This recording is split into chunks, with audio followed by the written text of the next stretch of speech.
ॐ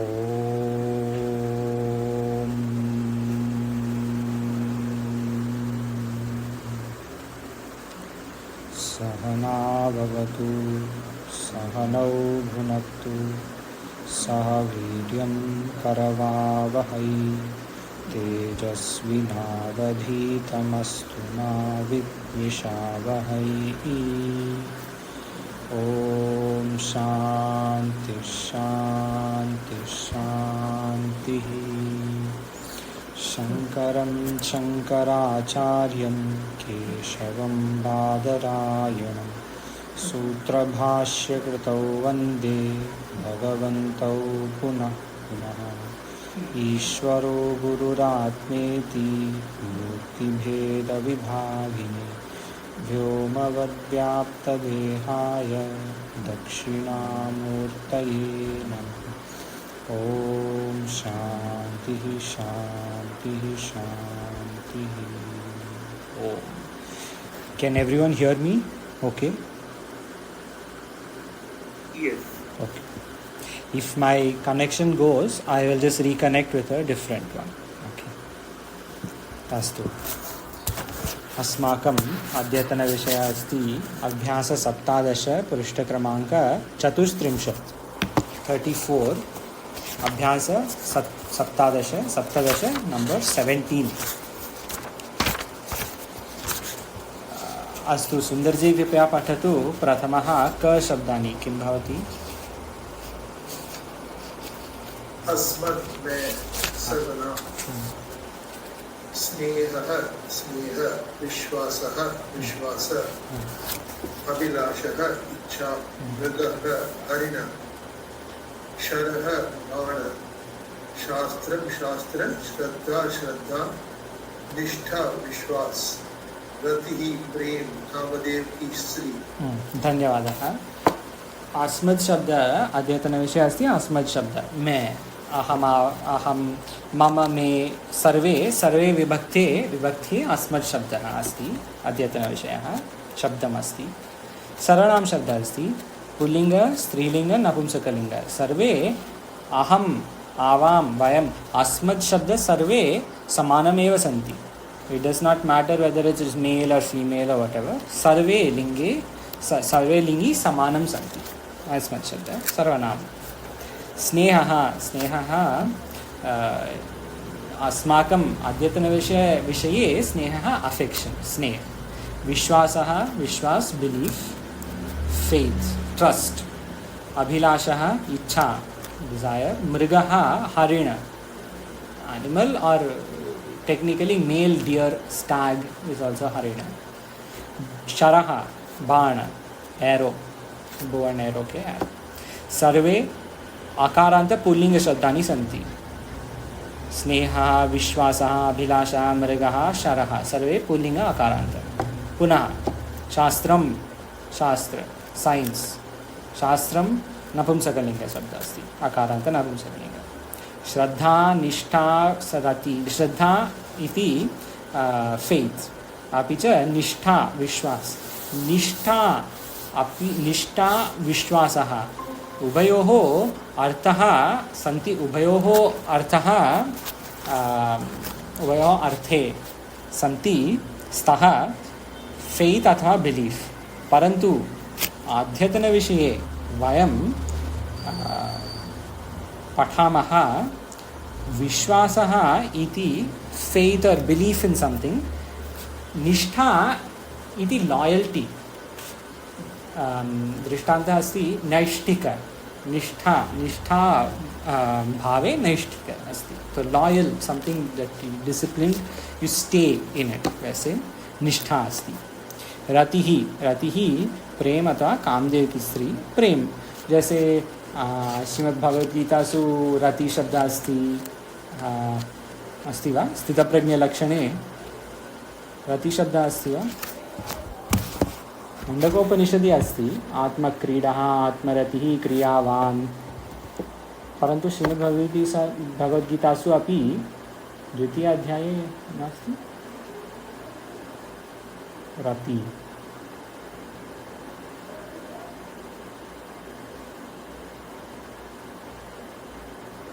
अहं चिन्तयामः अस्ति.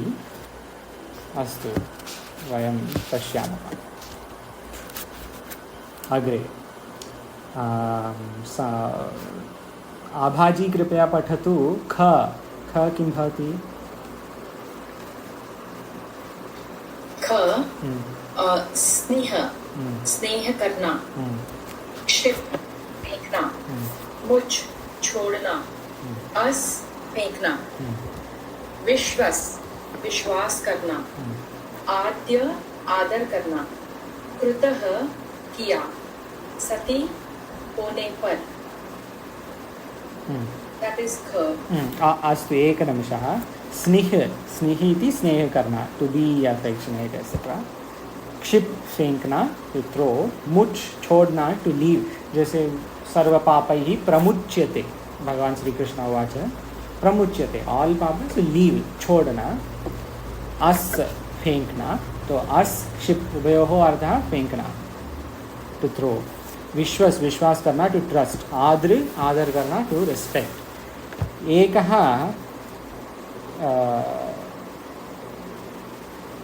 एकः विषयः अस्ति अत्र. कृतः अपि च सति उभयोः अव्ययशब्दानि सन्ति. अव्ययशब्दे स्तः. क्रियाशब्दं नास्तः. धातुशब्दे नास्तः. अव्ययशब्दे स्तः.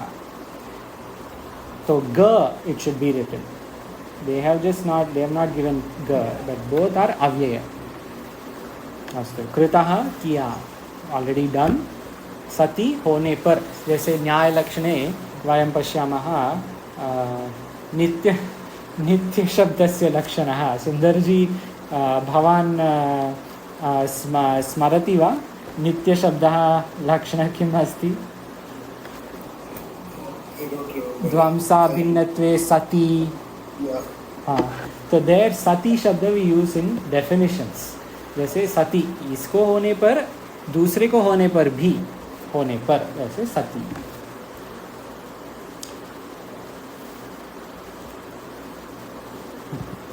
अस्तु.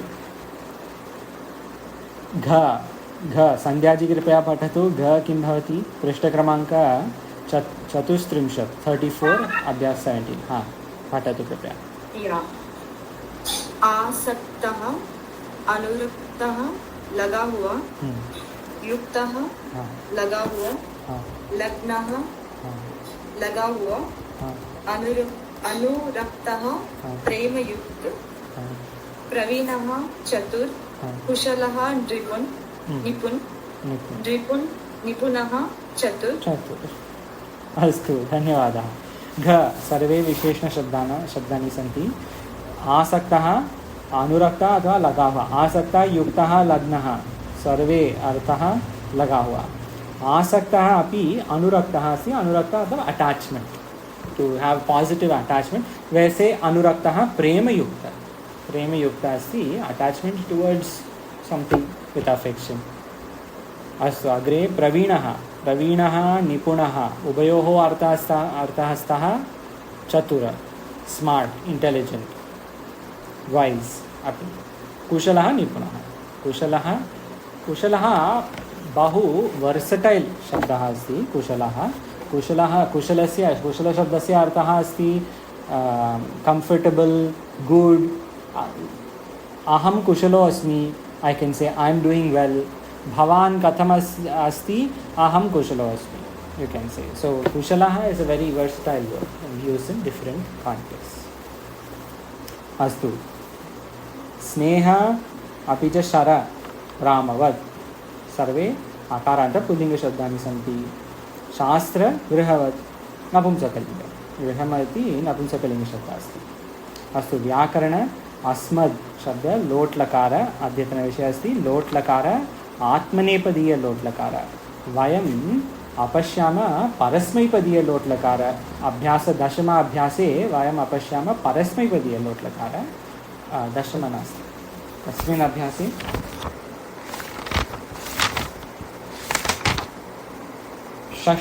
षष्ठाभ्यासे वयम् अपश्यामः लोट् लकार परस्मैपद. Page number 12. अद्यतनविषयः अस्ति लोट् लकार आत्मनेपद.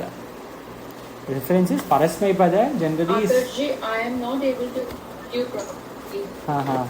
Sorry, 1 second. Let me change my Wi-Fi. What's your break quite a bit? Okay.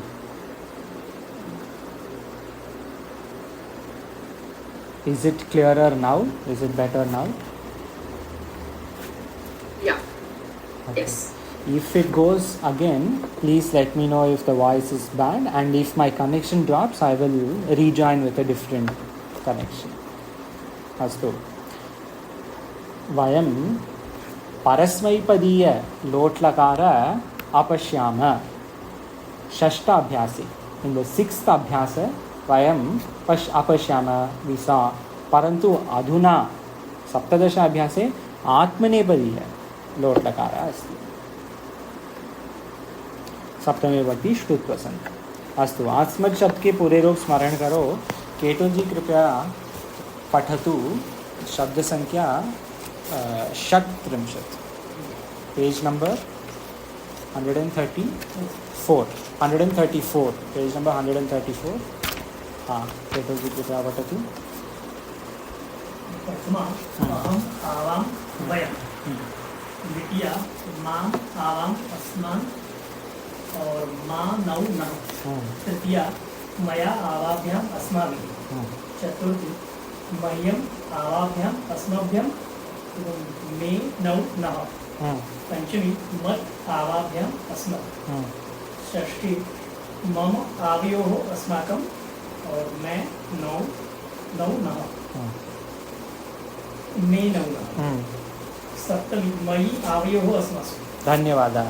बहु सम्यक् अस्ति. प्रथमा विभक्ति everybody found? If anyone hasn't found, I can read that. No, I haven't. Okay. Can you please repeat the page number? 134, एकशतं चतुस्त्रिंशत्. दक्षिणपक्षे जो देखो यत् के नीचे, उसके नीचे 30 नंबर 36. You see अस्मद् में. Yes. Okay. हाँ. Yeah. अस्तु. अस्मद् शब्दः अस्ति. अधुना अस्माकं शब्दः, अद्यतनशब्दः. द्वितीया विभक्ति द्वे प्रयोगे स्तः. चतुर्थी विभक्ति द्वे प्रयोगे स्तः. षष्ठी विभक्ति द्वे प्रयोगे स्तः. जैसे इतिवत् भद्रं नो अपिवातय मनः नः, भद्रं नः अपिवातय मनः इति षष्ठी विभक्ति बहुवचन अस्ति. भद्रं नः. अपि च तो द सेकेंड प्रयोग इज ऑफ्टन यूज्ड इन काव्य एंड मंत्र प्रयोग. प्रथम प्रयोग इज मोर कॉन्वर्सेशनल, अस्माकं. But it is not exclusive, you can interchange. जैसे अहमावां वयम प्रथमा विभक्ति. द्वितीया विभक्ति माम अथवा माँ. तो माँ बृहदारण्यक उपनिषदि अजातशत्रु ब्राह्मणे king Ajatashatru tells that person मा एतस्मिन् संवदिष्टा. Don't tell me, I already know. मा एतस्मिन्. You don't have to tell me. So ma has two prayogas. This is the first prayoga. Dvitiya ekavachana is ma. But ma also means no, don't. So we should not get confused later. This ma shabda comes twice. Naha comes 3 times in this shabda itself. Naha is Dvitiya bahuvachana asti, Chaturthi bahuvachana asti, Shashtiya bhi bahuvachana asti. Sarve bahuvachana, Trini bahuvachanani Naha asti. So you have to see context. Sentence vakye किम अर्थः, वाक्यस्य अर्थः किं भवति इति ज्ञानेन नः इति शब्दस्य अर्थः वयं चिन्तयामः. By seeing the meaning of the sentence where it is used, we have to know which naha it is, whether it is Dvitiya or Chaturthi or Shashti. अस्तु. माम नौ आवाम नौ अस्मान् नः द्वितीया विभक्ति. तृतीया विभक्ति अस्ति मया आवाभ्याम अस्माभिः. चतुर्थी मया मह्यम अथवा मह्यम अथवा मे एकवचन, द्विवचन आवाभ्यां नौ, बहुवचन अस्मभ्यं नः, पंचमी विभक्ति मत् आवाभ्याम् अस्मत्, षष्ठी विभक्ति मम अथवा मे प्रथमा एकवचनं, द्विवचनम् आवयोः अथवा नौ, बहुवचनम् अस्माकम् अथवा नः, सप्तमी विभक्ति मयि आवयोः अस्मासु। अस्तु, एकः प्रश्नः अस्ति, अहं वदामि मै बुक्। सुन्दर्जी किं भवति मै बुक्?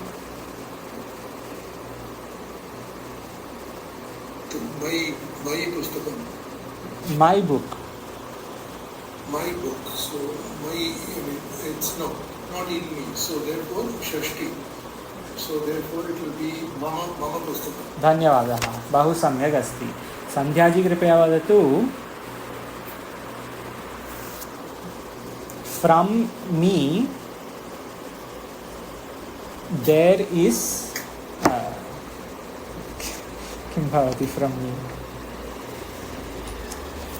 अस्तु, फ्रम् अस् पंचमी I gave a clue. Wait, I will ask some other question. अस्तु, give to me. किं भवति give to me? कस्मिन् विभक्ति अस्ति?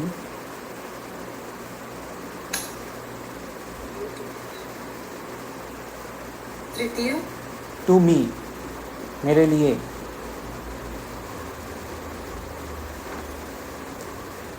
We have to do some homework on this. Prathama vibhakti is always subject. So if I say aham gacchami, I go, aham iti prathama ekvachanam asti. Sarve, this is for all people. We are just going to see one by one. Prathama vibhakti aham gacchami, I am the subject. Dvitiya vibhakti mam pashya, look at me, mam pashya. This will be Dvitiya Vibhakti. I will be the object. Tritiya Vibhakti, through me, मेरे द्वारा हो रहा है कुछ तो. So we'll say Maya Phatanam Asti. Through me it is being read. Maya Phatanam. Fourth, Chaturthi Vibhakti, मेरे लिए, to me, to or for me. So you have to say something like Guruhu Jnanam Mahyam Dadati. He gives to me Jnanam. So this will be Chaturthi. Panchami, Mat. From me he is going. You can say, from me that dog is going, he is going. Mat Gacchati. From me Saha Gacchati. He is going from me, away from me. Athva you can also say Dan. Mat Kushalaha Asti. Saha Mat Kushalaha Asti. He is cleverer than me. He is smarter, wiser than me. Athva Mama Pustakam Shashti Bhakti. My book. Saptami Bhakti. Mai Daya Asti. Kindness is in me, you can say.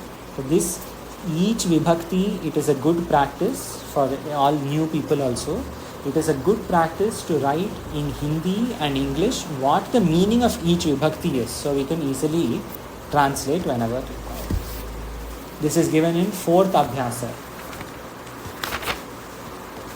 Let me check. Yes, Sandhya ji. Vadatu. What is Shashti is mere, mine, my. हाँ, जैसे रामस्य पुस्तकम् अस्ति, it is Rama's पुस्तक. हाँ, so I have a doubt. From Tritiya and Panchami. Tritiya is not like from me. Tritiya is मेरे द्वारा. मेरे द्वारा. हाँ, through me or by me. जैसे by me it is done. Maya kritaha karyam. That karya has been done by me. Maya kritaha. Okay. And 5th one is like from me he is doing. Yes. जैसे Because of me he is doing. Because of me नहीं, from me. वैसे for example Hrishikesh नगरात् गच्छामि. ऋषिकेशनगरात् I am going from Rishikesh. Okay. ऋषिकेशनगरात् हरिद्वारनगरम् अहं गच्छामि. I am going from Rishikesh to Haridwar. This will be Panchami.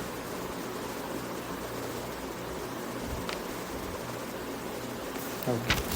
All this is given in Abhyasa 2, page number 4 of Rachananvada Kauri. Everything is given. In Hindi, meanings are given of each vibhakti. Astu. Back to Abhyasa 17. Saptadasha Abhyasa, Prishta Kramankaha, Chatustrimshat. Sev Dhatu, Lot Lakara, Atmanepada. Sumanjay ji, can you read? हाँ, भवान पढ़ते कृपया. हाँ, सेव धातु लोट लकार है. Page 34.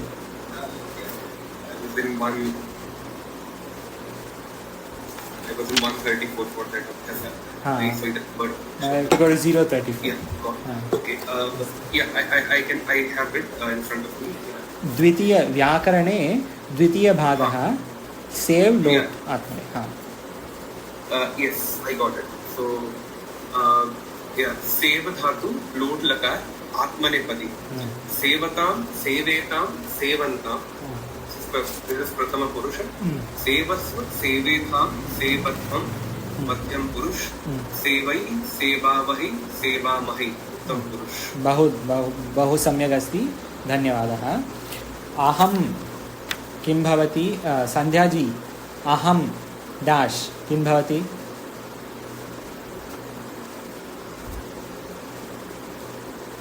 द्वितीय. न, Sorry, मध्यमा.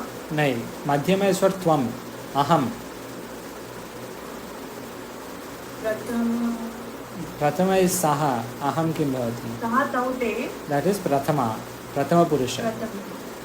मध्यम पुरुष त्वम. अहं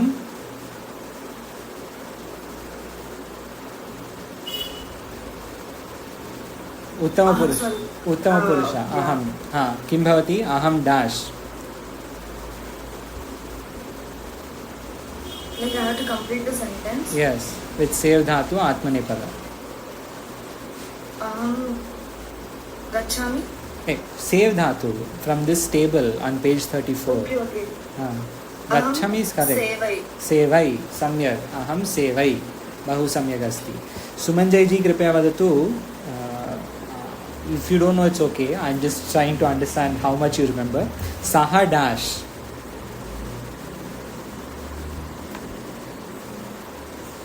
So it will be Saha Sevatam. बहु सम्यक् अस्ति. सः सेवताम्.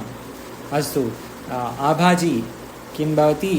त्वं dash. So Tvam will be Madhyama Purusha. हाँ. So Tvam Sevasva. बहु सम्यक् अस्ति. सुन्दर जी कृपया वदतु. वयं किं भवति? वयं सेवामहे. सेवामहे. बहु सम्यक् अस्ति. केतुल जी कृपया वदतु. यूयं. यूयं सेवध्वं. बहु सम्यक्. यूयं सेवध्वम्. Okay. So in this way, other धातुस also स्निहादि के लट में क्रमशः ये रूप होंगे. किम रूप अस्ति? स्निह्यति. तो स्निह्यति, स्निह्यतः, स्निह्यन्ति. स्निह्यसि, स्निह्यस्तः, स्निह्यथ. स्निह्यामि, स्निह्यावः, स्निह्यामः इति लट् लकारे अस्ति. अपि च क्षिपति, मुञ्चति, अस्यति, विश्वसिति, आद्रियते सर्वे. तो एकः प्रश्नः अस्ति. केतुल जी कृपया वदतु. क्षिपति किं भवति? रूप क्षिपति लट् लकार. क्षिपति, क्षिपतः. हाँ. क्षिपन्ति. हाँ. क्षिपासि. क्षिपसि. क्षिपसि. क्षिपसि. क्षिपथः. क्षिपथ. हाँ. उत्तम पुरुष. क्षिपामि. हाँ. क्षिपावः. क्षिपावः. क्षिपामः. बहु सम्यक् अस्ति. बहु सम्यक्. अस्तु. सुन्दर जी कृपया वदतु. आद्रियते किं भवति? आद्रियते रूप. आद्रियते. So आद्रियति, आद्रियतः, आद्रियन्ति. You want lat? हाँ. So therefore आद्रियसी, आद्रियतः, आद्रियत, आद्रियामि, आद्रियावः, आद्रियामः. सम्यक् अस्ति. आद्रियते, नाट् आद्रियति, आद्रियते, आद्रियतः, आद्रियते, आद्रियन्ते, वैसे लगेगा. आद्रियते लाइक सेवते इति वदति. सम्यक् अस्ति, बहु सम्यक्. अस्तु, वयम् अग्रे पठामः. नियम षष्ठसप्ततिः 76. प्रेम, आसक्ति या आदर सूचक धातुओं और शब्दों स्निग्ध, अभिलष, अनुरंग, आद्र, रति, आसक्त आदि ये सब के साथ सप्तमी होती है. मयि स्नेहः, तो मयि स्नेहः अस्ति, मयि पुत्रं स्नेहः अस्ति अथवा मयि बालकं स्नेहः अस्ति.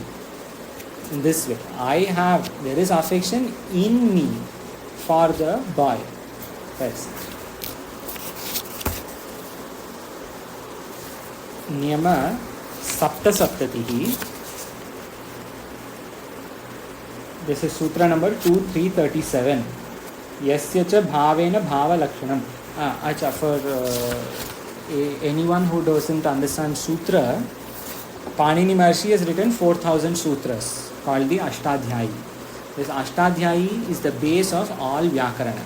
All this Rachananuvada Kaumudi, Laghu Siddhanta Kaumudi, everything is based on Ashtadhyayi. Rachananuvada Kaumudi has got a lot of sutras given in each abhyasa.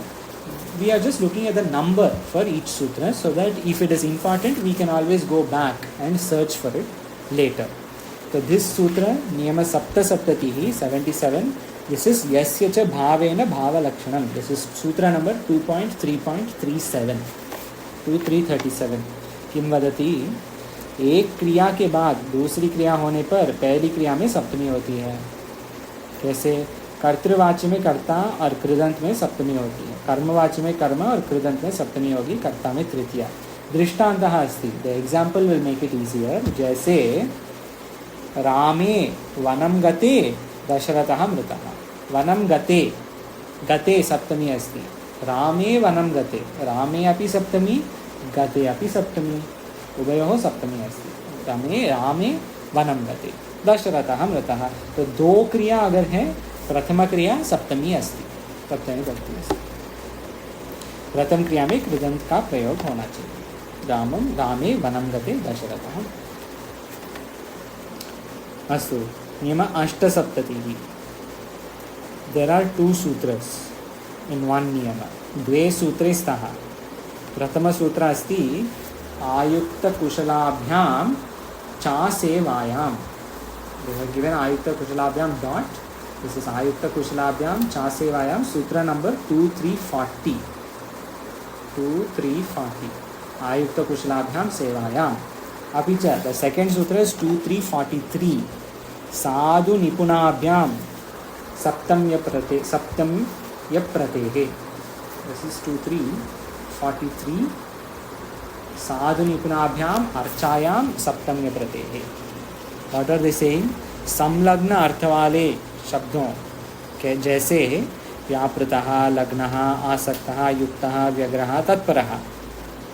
और चतुर्थ अर्थ वाले शब्दों जैसे कुशलः, निपुणः, साधुः, पटुः, प्रवीणः, दक्षः, चतुरः. सो दीज टू अर्थस, संलग्न एंड चतुर, बोथ अर्थस, ये सब के साथ सप्तमी होती है. कार्य लग्नः, कार्य में लगा हुआ है, कार्य लग्नः अस्ति. तत्परः अस्ति, युक्तः अपि अस्ति. Slight difference in meanings but everything will have सप्तमी. कार्य युक्तः, he is set to do that karya. He is युक्तः, he is involved in that karya. वैसे कार्य युक्तः अस्ति. शास्त्रे कुशलः, he is smart in शास्त्र, in science. शास्त्रे निपुणः, शास्त्रे दक्षः इति सर्वे अस्ति. अस्तु, नियम एकोन अष्टतिः.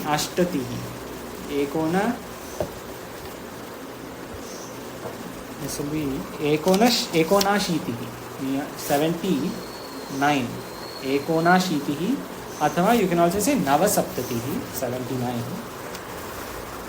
क्षिप् मुझ अस् सर्वे धातु फेंकना के अर्थ में, फेंकना अर्थ की धातुओं के साथ तथा विश्वास और श्रद्धा अर्थ वाली धातुओं और शब्दों विश्वसिति, विश्वासः, श्रद्धा, निष्ठा, आस्था, ये सब के साथ सप्तमी होती है।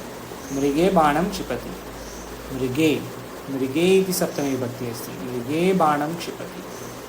न विश्वसेत्, अविश्वस्ते, न विश्वसेत्, अविश्वस्ते, don't keep trust in those who should not be trusted. न विश्वसेत्, अविश्वस्ते. So in such dhatus saptami vibhakti asti, prayoga asti. In each abhyasa prati abhyase ekah vibhakti रूप विभक्ति अस्य सर्वे अर्थस्य अस्ति इति पुस्तके, रचनानुवादकौमुदी इति ग्रन्थे प्रत्येकः अभ्यासे, इन ईच अभ्यास एकः विभक्ति अस्य सर्वे अर्थस्य अस्ति, all the arthas of each vibhakti are given in रचनानुवादकौमुदी। अस्तु, ष्टुनाष्टु सन्धि अन्ते। अभ्यास 17 पृष्ठक्रमांक 35। हाँ, any questions before we go ahead? Adarsh ji, Yes. when you said each विभक्ति के सारे अर्थ होते हैं, हाँ. what did you mean by that? सारे अर्थ मतलब यहाँ पे देखिए सप्तमी विभक्ति में, हाँ ओके, इन सप्तमी विभक्ति दे हैव गिवन संलग्न अर्थ वाले शब्दों with these शब्दस सप्तमी is used in that niyama 78. You see, they are given in such शब्दस सप्तमी विभक्ति is used. So in this page they have said in a set of words Saptami Vibhakti will be used in whatever words. This is Abhyasa 17's Vishaya. In Abhyasa 16 also there was Saptami. They had given other Shabdas where Saptami Vibhakti is used. But in Abhyasa 15 if you see, it is Shashti Vibhakti. Each Abhyasa represents or governs a certain Vibhakti. So they will list all words that have to go with that Saptami Vibhakti or Shashti Vibhakti or Panchami Vibhakti in each Abhyasa. Okay, and those words can be nouns, Visheshan, anything? Yeah, nouns They generally. Nouns. Generally nouns. Because Visheshana Shabdas may not always have Vibhakti Rupa. Visheshana Shabdas, they will just follow the noun. जैसे नीलः पुस्तकम, नीलम पुस्तकम, blue book. But you can say रामः नीलं पुस्तकस्य पठनं करोति. Ramah is doing reading of the blue book. Here you don't need to know Neela ke Shashti Bahuvachanam kim bhavati. We don't have to know. So this Saptami, Shashti, Panchami Vibhakti, they will mostly be used in noun. For noun purposes, they are mostly generally given. So like for example, here you see Samlaga Arthamale, Vyapritaha, Lagnaha, Asaktaha. For all these words, these are given.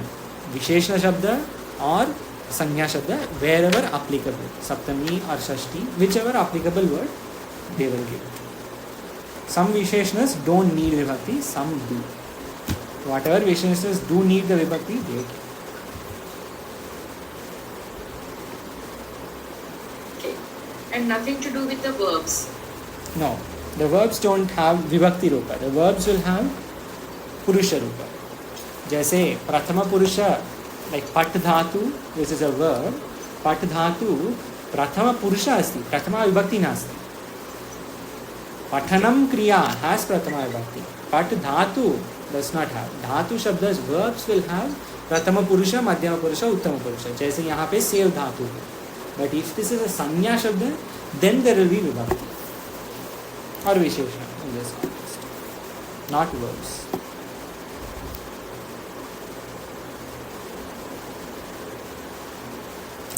अस्तु, कोऽपि अन्य प्रश्नः अस्ति वा?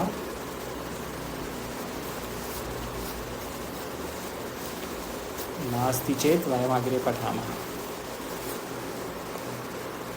अस्तु, अभ्याससप्तदश पृष्ठक्रमाङ्क 35 उदाहरणवाक्य वे बालक से स्नेह करता है, सः बालके स्निह्यति, क्योंकि स्निह्यति धातु सप्तमी विभक्तेन सह गच्छति, इट गोes along with सप्तमी विभक्ति, सो स्निह् धातु स्निह्यते, स्निह्यति इति वत्।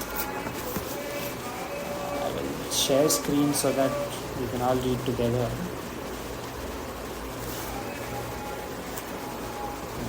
अस्तु, घर में, अच्छा यहाँ पे आया अलग है,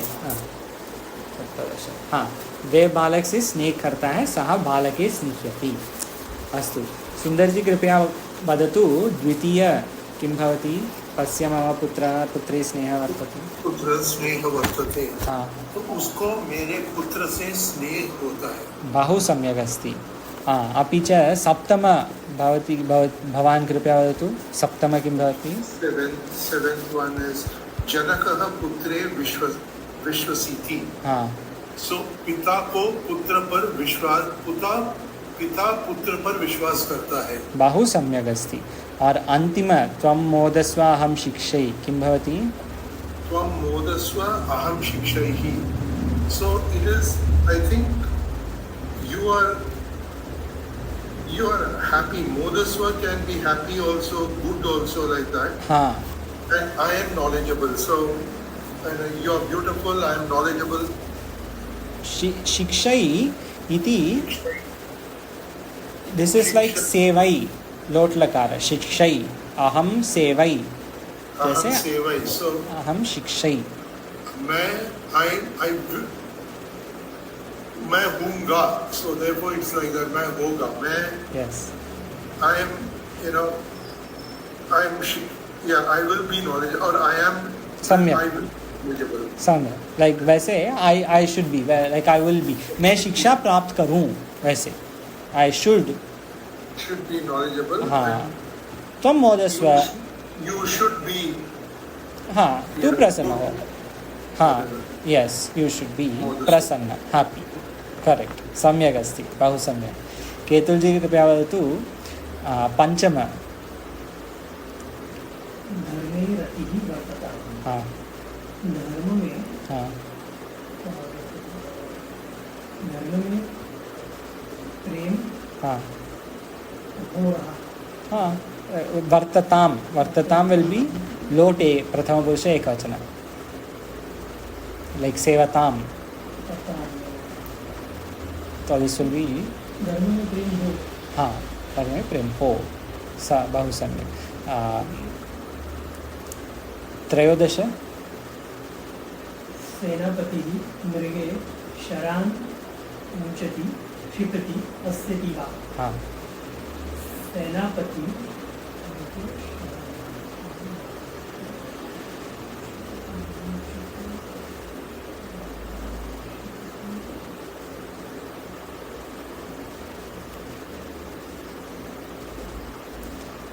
मृगे, मुञ्चति एंड क्षिपति।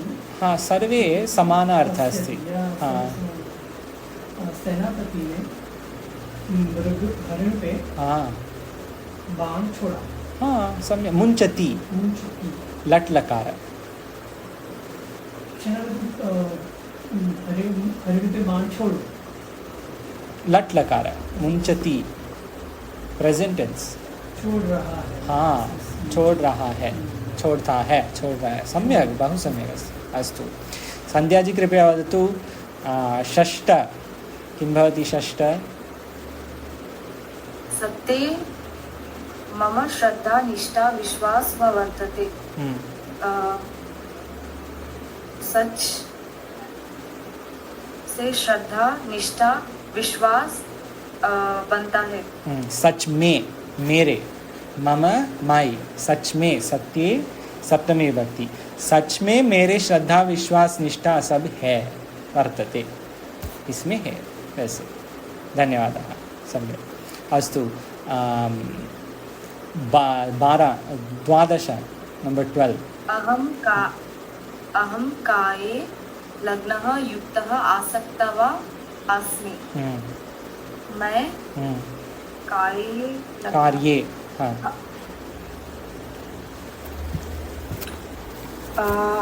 I don't know the meaning of कार्ये ओके हाँ। अहम कार्ये हाँ। लग्नः युक्तः आसक्तः मुझे शादी युक्ता हाँ। मीन्स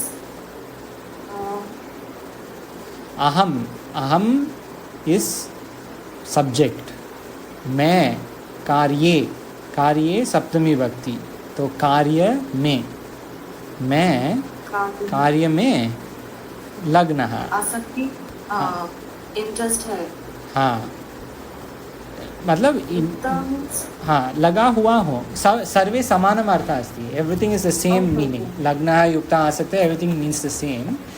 अहम मैं कार्य में लगा हुआ हूँ वैसे। ओके अस्तु धन्यवादः। आभाजी कृपया वदतु द्वितीय तस्य मम अच्छा सुन्दरजी ऑलरेडी सेड, तृतीय अस्माकं धर्मे अभिलाषा वर्तताम्। अस्माकं धर्मेऽभिलाषः वर्तताम्। हाँ अस्माकं means I'll give you I am. an example. I'll say a sentence with अस्माकं, okay? अस्माकं अद्यतनविषयः अस्ति अभ्यास 17। Today's. Our अद्यतन is today's. Our Okay. अस्माकं our हाँ our We are engaged or vartatam. We हाँ. are in हाँ. dharma abhilasha. हाँ So मतलब we should be, वर्तताम is lot लकारा I have to explain this. लोट लकारा अर्थ is to mean you should do or I should do, वैसे है लोट लकार।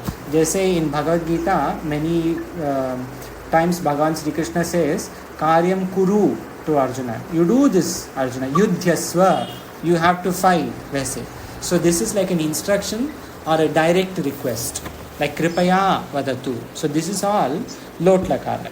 So when we say vartatam is lot lakara, dharme abhilasha vartatam, we should all be हमें धर्म pay अभिलाषा रखनी चाहिए। हाँ सम्यक्, बहु सम्यक् अस्ति, वंडरफुल।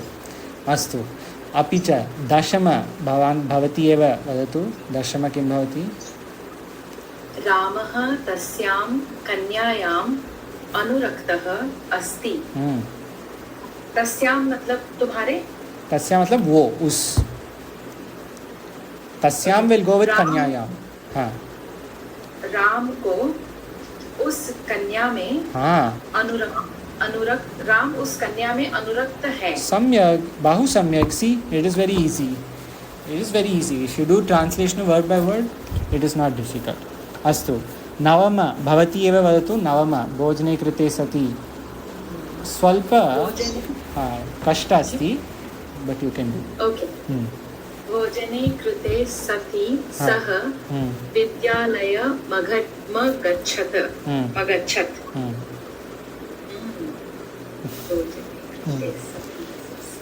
सः मीन्स वो, हाँ सम्यक। विद्यालयम गच्छत्, हाँ विद्यालय रहे हैं, गया। हाँ तो भोजन करने के बाद वो विद्यालय जा रहे हैं। बहु सम्यक। See it is so easy, बहु सम्यक अस्ति। भोजन कर लेने पर I cannot tell the grammar. I can somehow put the yes meaning together. we can speak about this, how each lakara has a certain meaning. So if those meanings are clear, you know, these sentences will become very clear. If the meaning of each lakara, what it's the lakara and that rupa means, then you will be fine with translations, because you already have some samskara. It is easy, so you just need to see lakara and meaning, then will be good. अस्तु सुमंजय जी कृपया वदतु चतुर्थ किं भवति? चतुर्थः one second, चतुर्थः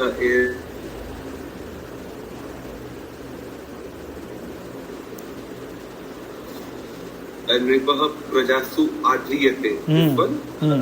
okay नृपः प्रजासु आद्रियते, नृपः राजा प्रजासु, प्रजा एज इन पब्लिक और सिटीजन्स, नृपः प्रजासु आद्रियते, नृपः हैज आदर or affection towards the on the praja, which is saptami. Saptami is prajasu.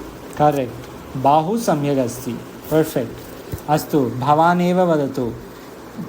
Chaturdasha. Chaturdasha. Chhatrah guru sevatam. Vidya labhatam. Dukha sahatam. Dukham. Jnanena vardhata modata cha. This one, right? Sarve anuswarah asti. So chatrah gurum sevatam. Vidyam labhatam. Dukham sahatam. Jnanena vardhatam. Modatam cha. In all there is anuswara. Bhavan vadatu. Chhatrah guru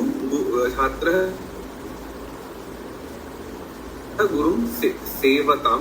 Chhatra is doing seva to the guru or should do seva to the guru. Correct. Should attain vidya. Labhatam is should attain vidyam or vidya, knowledge. Dukha sahatam. Dukham. Should tolerate dukham or difficulties. Jnanena, and should increase or and enjoy or relish through jnana. Samyak. To should grow, you can say. Vardhatam, grow. He should grow through jnana, or modatam, perfect. Enjoy through jnana. Jnanena vardhatam modatam cha. Bahu samyak asti. Wonderful. Astu. So in this way, Sanskrit to English or Hindi translation is more important for us, because when we read Bhashya Tika, we have to do such translation. Hindi se Sanskrit, if we can, that is good. So we will try one each. We don't have to do all of this. Ketulji, did you do translation? Acha, you did. Sorry. Astu. Ketulji कृपया वदतु प्रथमः हिंदी से English पंचम. हमारी धर्म में रति है. अस्माकं धर्मे रति वर्तते. बहु सम्यक. See how simple it was. अस्माकं धर्मे रति है, मतलब लट लकार रति है, तो क्लोज वर्तते अथवा रति अस्ति. Anything वर्तते. So see, you got everything. The difficult ones you got. अस्माकं धर्मे रति अस्ति, रति वर्तते, रति भवति, whatever. Why would you say vartate and not vartas, like seva mahai? Because here we are talking about asmakam, us. But so why would we do it as the third person, sevate? Because but because here we are saying hamari isme hai, not vayam. Like we are not. Just say that example was there, right? Maya patanam asti. I will not say Maya patanam asmi. Through me reading is done.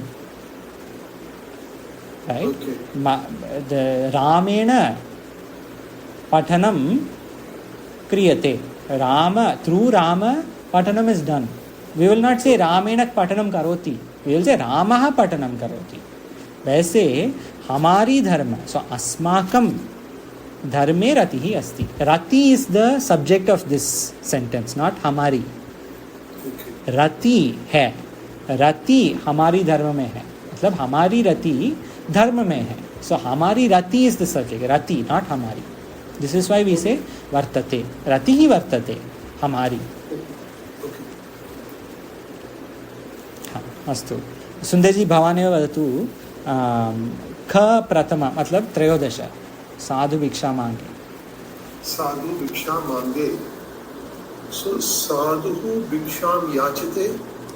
बहु सम्यक अस्ति. साधु अथवा साधु भिक्षा itself is a dhatu, so you can use भिक्षा dhatu along in save dhatu as save dhatu is given here. So भिक्षा dhatu if you want to use, then okay, so then sadhu भिक्षताम. बहु सम्यक. साधु भिक्षताम. Sadhu should do bhiksha, that is ask for bhiksha. Bahu samyak. Astu. But Bhikshatam, we won't do Yachate after that. No. Sadhu Bhikshatam. Bhikshatam itself is dhatu. Bhiksha Yachate. Bhiksham Yachate, like you said. He is asking for Bhiksha. Here Bhiksha is object. You are using as Sanya Shabda. But you can use Bhiksha as dhatu Shabda also.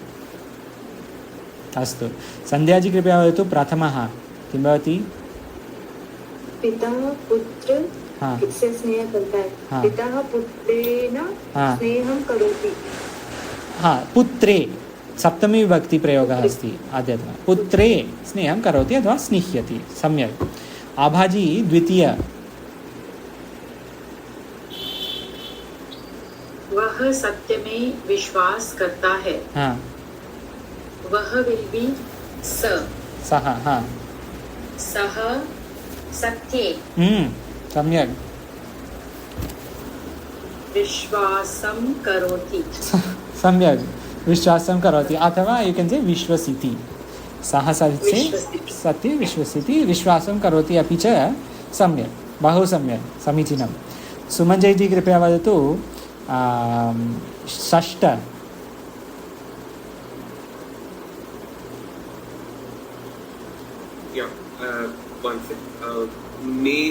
Sixth is मेरी ईश्वर में श्रद्धा और निष्ठा है.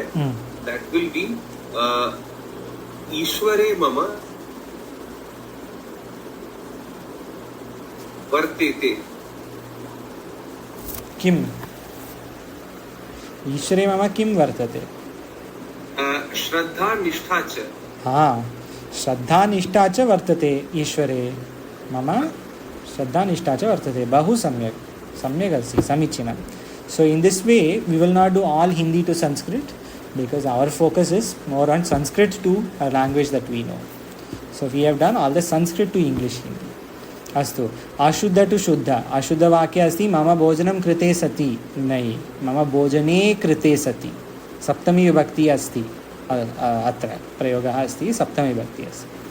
पुत्रस्य शयनं कृते सति नास्ति. पुत्रस्य पुत्रेण शयने कृते. That putra has done shayanam. After having done shayanam, he is going to do something else. Shayane krite sati. Whatever. Nripena mrigeshu sharaha akshipat. Nripaha mrigeshu sharan akshipat. So there are ashuddha vakyas, they have corrected into shuddha vakya. Astu. दो ख को बहुवचन बनाओ. सुंदर जी कृपया वदतु प्रथमः साधु भिक्षा वै. द्वे किं बहुवचने किं भवति? So sadhu, we said sadhu bhikshetam. So therefore it will be sadhu. Sadhu ka we have to look for bahuvachan. हाँ. So that is गुरु शब्द है. Guru. Okay, yeah. So sadhuvah. हाँ. Yeah, साधु साधवः. sadhuvah. साधवः. साधवः. Sadhavah. हाँ. Sadhavah bhikshantam. साधाः भिक्षन्ताम्. बहु सम्यक्. बहु सम्यक् अस्ति. अस्तु. केतुजी कृपया वदतु अन्तिम तु देक्. ईक्ष् धातु प्रयोगः अस्ति. हाँ. हाँ. यूयं. हाँ. सम्यक्. ईक्षन्ताम्. यूयं विल बी यूयं पश्यन्. मध्यमपुरुष.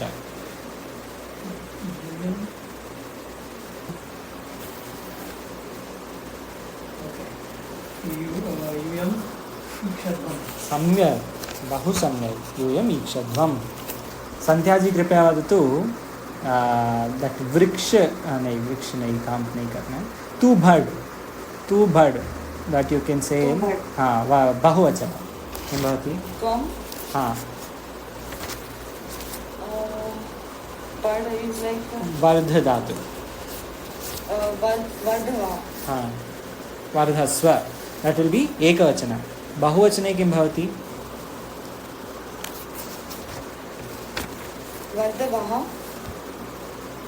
बहुवचने You have to see like save dhatu on page 34. Madhyama purusha bahuvachana. Kim bhavati? One second.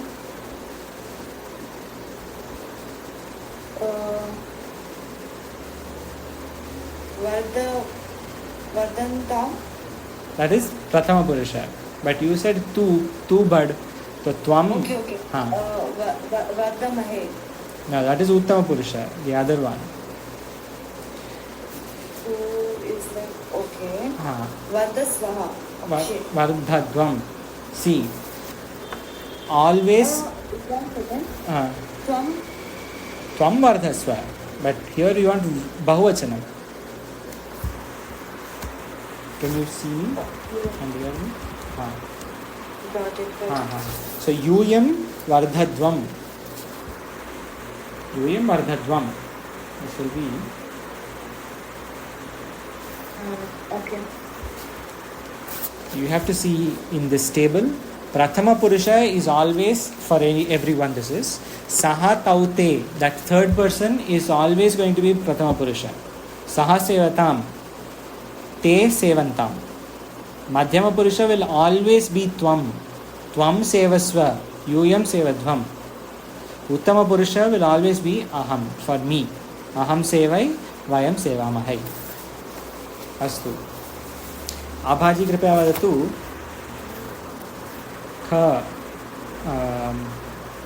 एकोनविंशति नंबर 19 मैं सेवा करूं ये बहुवचने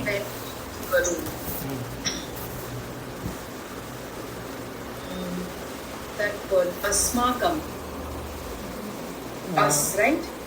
us, but here मैं is subject. जैसे अहम. अहम का प्लूरल भी अहम है. वयम. अहम आवाम वयम. हाँ वयम. Vayam. I don't know this one. I'm sorry. It's okay. So aham avam vayam will be the uttama purusha. So in this page you see the save dhatu here. Save dhatu uttama purusha bahuvachana we want. Aham avam vayam. So vayam seva mahai.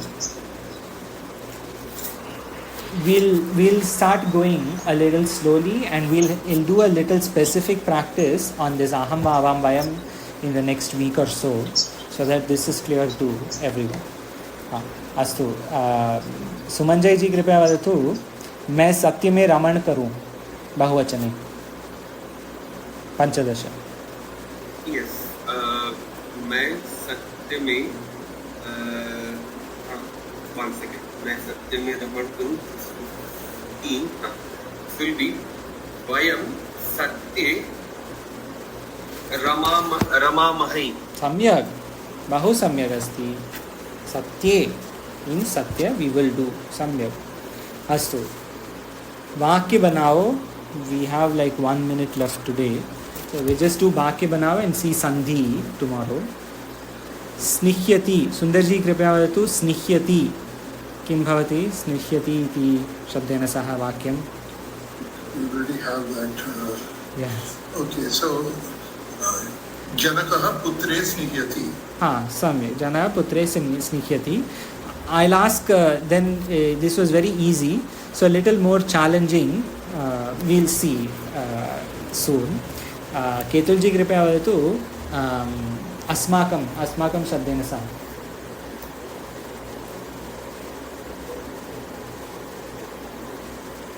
अस्माकं ज्ञानं लभते. हाँ सम्यक्. अस्तु संध्या जी कृपया वदतु निपुणः शब्देन सह वाक्यम्.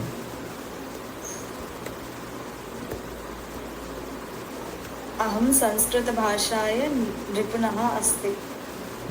सम्यक्. So you'll have to say अहं संस्कृतभाषायां निपुणः अस्मि. अस्मि. सम्यक्. Love the confidence. I'm not perfect. Astu. No, it's good. Abhaji, आसक्तः.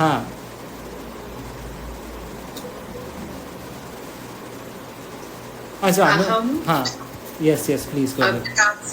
अहम अभ्यासे आसक्तः. हाँ आसक्तः अस्मि. बहु सम्यक्. बहु सम्यक् अस्ति. सुमञ्जयजी कृपया वदतु किं भवति क्षिपति